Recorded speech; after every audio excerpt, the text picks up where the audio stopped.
Iran से वार्ता करने वालों में जैरेड कुशनर की एंट्री हो गई है। आरोप लग रहा है कि ट्रंप और उनके दामाद ने मिसगाइड किया है।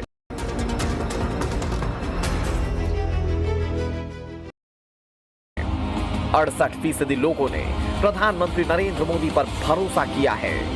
मोदी की रैंकिंग 2021 के बाद से लगातार टॉप पर कायम है।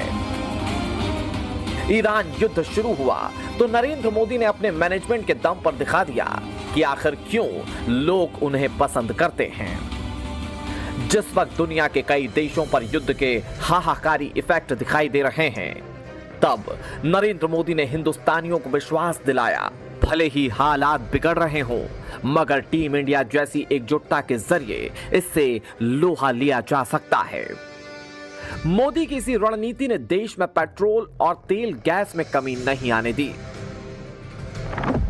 भारत के पास 60 दिनों के लिए पेट्रोलियम का स्टॉक है। कमर्शियल सिलेंडर का कोटा 50 से बढ़ाकर 70% कर दिया गया है। घरेलू गैस सिलेंडर के पर्याप्त भंडार होने की बात कही गई है। पेट्रोल और डीजल पर एक्साइज ड्यूटी 10 रुपए घटा दिए गए ताकि महंगाई ना बढ़े। इसके अलावा कई और ऐसे फैसले लिए गए हैं जो ये सुनिश्चित करने के लिए हैं कि हालात कोरोना की तरह विकराल ना हो जाएं। देश के सभी मुख्यमंत्रियों से भी लंबी चर्चा हुई है और बड़ी सकारात्मक चर्चा हुई है। मैं आज आप सभी जनता जनार्दन से फिर कहूंगा, मैं देशवासियों से फिर से कहूंगा, हमें शांत मन से, धैर्य के साथ, एकजुटता के साथ मिलजुल करके इस संकट का सामना करना है। ये पूरे विश्व में परेशानी पैदा करने वाला संकट है। हमें अपने देश की सबसे ज्यादा चिंता करना है और यही हम भारतीयों की सबसे बड़ी ताकत है। एक तरफ मोदी सरकार ने देशवासियों को टेंशन फ्री किया तो बातचीत के जरिए जंग का समाधान निकालने पर जोर दिया।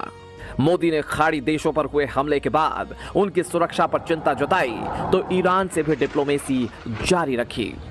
कोशिश यही है कि युद्ध भी रुक जाए, मगर भारत के हितों को अनदेखा भी ना किया जाए। ईरान के खिलाफ ट्रंप का जो ऑपरेशन आयतुल्लाह खामनेई की सत्ता परिवर्तन से शुरू हुआ, वो अब पूरा मकसद ही चेंज हो गया है। अब लड़ाई स्ट्रेट ऑफ हॉर्मुज को लेकर है। ट्रंप चाहते हैं कि अमेरिकी जहाजों को निकलने का रास्ता मिले ताकि वो अपना तेल सुरक्षित तरीके से भेज सके, जबकि ईरान कह रहा है कि ऐसा हरगिज नहीं होगा।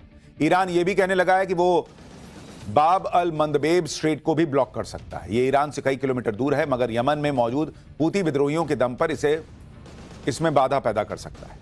स्ट्रेट ऑफ हॉर्मुज की तरह ही बाब अल मंदबेब से दुनिया की 12% समुद्री व्यापार होता है। दुनिया का 10% तेल और एलएनजी इसी रास्ते से गुजरता है। सवाल है कि आगे क्या होने वाला है। शर्त पर शर्त मनवाने के सिवाय कोई ठोस रास्ता निकलेगा भी या नहीं, इस रिपोर्ट में देखिए। ईरान के हमले नहीं रुक रहे हैं, इजराइल के अटैक नहीं थम रहे हैं, अमेरिका भी बड़े हमले की तैयारी में है। तो ये कैसी शांति वार्ता है जहां दावे बहुत हैं मगर सुकून किसी को नहीं। बीते 24 घंटे में ईरान ने 5 खाड़ी देशों पर हमला किया, जिसमें कुवैत इंटरनेशनल एयरपोर्ट पर रडार सिस्टम को नुकसान पहुंचाया गया। बहरीन के कई ठिकानों को निशाना बनाया गया। सऊदी अरब की तरफ से बैलिस्टिक मिसाइल छोड़ी गई मगर वो इंटरसेप्ट हो गई। ओमान में सालालाह पोर्ट को ड्रोन से निशाना बनाया गया। यूएई में एक मिसाइल का टुकड़ा गिरने से कुछ लोग घायल भी हो गए। ईरान की इस जंग में हूती विद्रोही भी कूद पड़े हैं। शनिवार को हूतियों ने इस वॉर में एंट्री करते हुए इजराइल के खिलाफ पहली बार मिसाइल दागी। इस मिसाइल को इजराइल ने हवा में ही रोक दिया, मगर खतरा समंदर पर बढ़ गया है। ईरान ने धमकी दी है कि अगर उसके इंफ्रास्ट्रक्चर को ध्वस्त करने की कोशिश की गई तो बाब अल मंडेब ऑफ स्ट्रेट को वो बंद कर देगा। बाब अल मंडेब ईरान से करीब 2000 किलोमीटर दूर है, मगर यमन की तरफ पड़ने वाले समंदर के इस हिस्से पर हूती मजबूत पकड़ रखते हैं। इजराइल हमास युद्ध के दौरान हूतियों ने कई जहाजों को डुबोने का काम किया है। इनके पास ऐसे ड्रोन और मिसाइल्स हैं जो इस जलमार्ग में अटैक करने की काबिलियत रखते हैं।